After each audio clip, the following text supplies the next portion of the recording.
Bonsoir à tous et bienvenue sur videobourse.fr. Pour un nouveau point sur les marchés comme on le fait tous les jours, sponsorisé par 4XP. Étant donné qu'on ne peut plus faire la mission en ce moment, je remplace par plusieurs points de marché tout au long de la journée. C'est une autre manière de travailler. Ce qui est bien, c'est que ça me laisse du temps pour bosser et répondre sur le forum, etc. Il y a beaucoup de choses sur lesquelles je vais bosser aussi, donc je prends un peu plus de temps, c'est bien aussi. Voilà, j'essaie de profiter du contexte pour... voilà, toute situation a des beaux avantages et des inconvénients. Alors, ce qui nous intéresse ici, c'est le trading. Donc sur l'euro dollar, ça à l'ouverture là depuis cette nuit. Là on était le 28, voilà. Donc on a ouvert à l'équilibre, voilà. On a ouvert quasiment au même niveau qu'on avait fermé vendredi. Donc ici je suis en graphique 1 minute sur l'euro dollar. On va enlever, voilà. L'ouverture s'est faite ici. On voit qu'on avait voilà, que très peu de mouvements. Et puis à 2h20 heure française, ça a commencé à bouger. Il y a eu des gros mouvements par rapport au yen en fait. Je suppose des interventions des banques centrales, j'en suis quasiment sûr. J'ai pas eu plus de vérification que ça. Donc si on regarde ici, c'est assez impressionnant. Ah, c'est passé à 2h25. En effet, ça coïncide avec les mouvements qu'on a eu sur Eurodoll. Et puis là depuis on est sur vraiment quelque chose de très contenu. Donc si on regarde en journalier, c'est une bougie très impressionnante. Donc c'est pour ça que je pense que c'est d'une intervention, je suis quasiment sûr, de banque centrale. Sur euro-dollar, bah tiens, on a un take profit qui vient de toucher. J'ai joué avec des positions court terme les mouvements qui ont été déclenchés. Donc ce mouvement de hausse du dollar face au yen s'est percuté sur l'euro par une baisse de l'euro.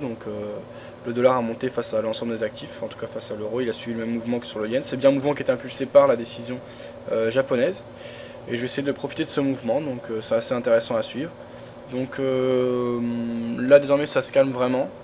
Je pense qu'on peut avoir un scénario de correction, c'est pour ça que j'ai pris une position longue là, donc ça se passe plutôt pas mal. L'équité elle est à 1249 euros. Si on prend les plus hauts et plus bas, on voit qu'il reste un bon potentiel de retracement. Donc on verra ce qu'il en est. Je garde à l'esprit que la dynamique de fond reste baissière. Là je viens de profiter d'un mouvement de correction. C'est des positions que je prends avec objectif à 10 pips, stop loss à 20 pips. Donc euh, je vais pas essayer de surtrader contre la tendance, c'est-à-dire de prendre trop de positions contre la tendance. Donc là je vais attendre que les acheteurs fassent ce qu'ils aient à faire. Et si les vendeurs à un moment montrent une volonté de reprendre en main le marché, ou si les acheteurs montrent des signaux de faiblesse très prononcés, je serai susceptible de rentrer à la vente.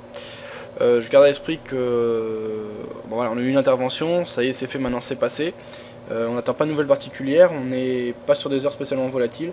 Dans ce contexte, je préfère continuer comme ça avec petit take profit et stop loss donc 2 fois plus grand que le take profit, en essayant de trader de manière cohérente selon l'analyse technique et l'analyse psychologique des marchés.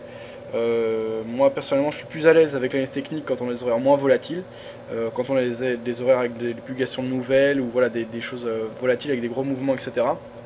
J'avoue que je porte plutôt mon biais vers l'analyse psychologique des marchés, qui fait quoi, quel intervenant a intérêt à rentrer, est déjà rentré, comment va se poursuivre le mouvement, etc. Là, durant la nuit, on peut faire quelque chose de plus classique, donc de l'analyse technique, avec par exemple des zones de support de résistance, des Fibonacci, etc. Donc c'est une volatilité assez contenue. Voilà, je trouve que c'est plus simple et plus cohérent de travailler comme ça. C'est pour ça qu'en journée, vous me voyez souvent suivre des mouvements sans faire plus attention que ça à certains aspects. Moi, ce que je dis, c'est qu'avant tout, les marchés sont régis par les lois de l'offre et de la demande. Le fondamental prime toujours sur le technique. En juin, il y a énormément de capitaux qui sont échangés. La machine peut vite s'emballer. Et c'est toujours très bon de suivre une tendance. C'est pour ça qu'en journée, je suis beaucoup plus porté vers le suivi de tendance. Alors que sur des heures moins volatiles, et notamment durant la nuit, voilà, j'aime bien avoir un take profit fixe et un stop loss fixe. Vous pouvez suivre le résultat toujours sur le MyFXBook. Je pense avoir fait le tour. Donc tendance de fond baissière. Là j'ai traité un mouvement de correction vu l'heure, ça a payé. J'attends désormais une reprise en main du marché par les vendeurs pour tenter un nouveau short. Mais je vais pas me précipiter parce que je vais peut-être simplement placer un ordre de vente en dessous des précédents plus bas. Et tant qu'on est au-dessus des précédents plus bas, donc qui sont marqués ici et qui ont été marqués à 1.3985, tant qu'on est au-dessus de ces plus hauts, de ces plus bas, je regarderai peut-être des signaux de. Je continuerai peut-être à trader des signaux de retournement. parce qu'on a quasiment rien retracé, on est toujours bien en dessous des 23,6% de dynamique baissière qu'on a eu aujourd'hui, enfin cette nuit. Les plus hauts de cette dynamique qui se trouvaient à 1.4171, les plus bas à 1.3985, donc c'est quand même pas une tendance anodine. Si on regarde en journalière, voilà, elle est significative, c'est une baisse de quasiment 200 pips. Donc il y a de quoi faire pour cette nuit, c'est quand même assez volatile, donc je vais essayer d'être cohérent dans ma démarche.